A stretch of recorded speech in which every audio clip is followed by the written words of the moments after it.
time, Ramsay had been her rock, the brother who'd been her protector. And now, it seemed, the brother she should have listened to when he'd handed out advice on how to run her business. She pulled in a sharp breath when she glanced at the balance in her checking account. It was down by $20,000. Nervously, she clicked on the transaction button and saw that a $20,000 check had cleared her bank, a check that she hadn't written. Now she knew what Nisi's apology was all about. Gemma dropped her face in her hands and felt the need to weep, but she refused to go there. She had to come up with a plan to replace that money. She was expecting invoices to come rolling in any day now from the fabric shops, arts and crafts stores, and her light fixture suppliers, just to name a few. Clearly, she wouldn't have enough funds to pay all her debts.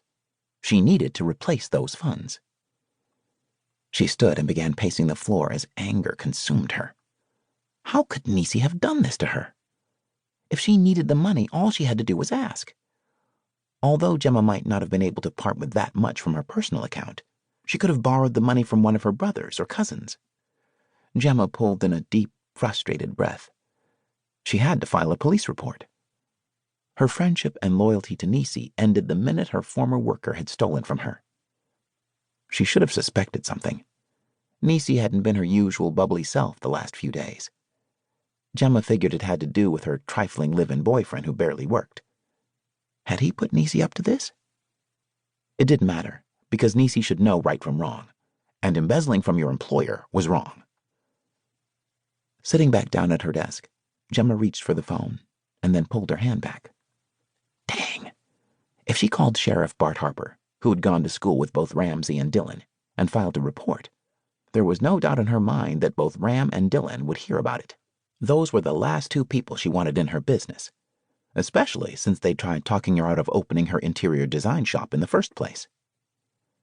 For the past year, things had worked out fairly well with her being just a one-woman show, with her sisters, Megan and Bailey, helping out if needed. She had even pulled in her brothers, Zane and Derringer, on occasion when heavy lifting had been involved. But when the big jobs began coming in, she had advertised in the newspapers and online for an administrative assistant. She stood and began pacing again. Bailey was still taking classes at the university and wouldn't have that much money readily available. And Megan had mentioned just the other week that she was saving for a much-needed vacation. Megan was contemplating visiting their cousin Delaney, who lived in the Middle East with her husband and 2 children, so there was no way she could hit her up for a loan. Zane and Derringer were generous, and because they were bachelors, they might have that kind of ready dough. But they had recently pooled all their funds to buy into a horse breeding and training franchise, together with their cousin Jason. She couldn't look in their direction now due to that business venture. And all her other siblings and cousins were either in school or into their own businesses and investments. So where was she going to get $20,000? Gemma stood staring at the phone for a moment before it hit her that the thing was ringing. She quickly picked it up, hoping it was Nisi letting her know she was returning the money to her, or better yet, that the whole thing was a joke. Hello? Hello, Gemma? This is Callum. She wondered why the man who managed Ramsay's sheep farm would be calling her. Yes, Callum? I was wondering if I could meet with you sometime today to discuss a business proposition.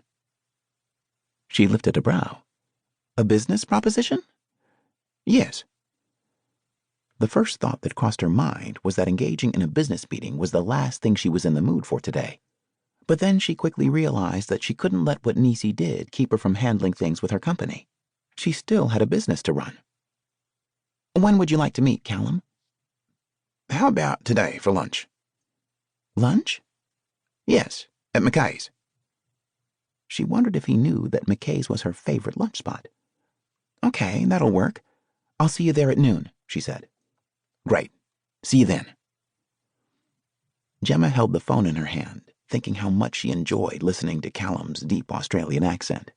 He always sounded so ultra-sexy. But then he was definitely a sexy man. That was something she tried not to notice too much, mainly because he was a close friend of Ramsay's. Also, according to Jackie Barnes, a nurse who worked at the hospital with Megan, and who'd had a bad case of the hots for Callum when he first arrived in Denver, Callum had a girl waiting for him back in Australia, and it was a very serious relationship.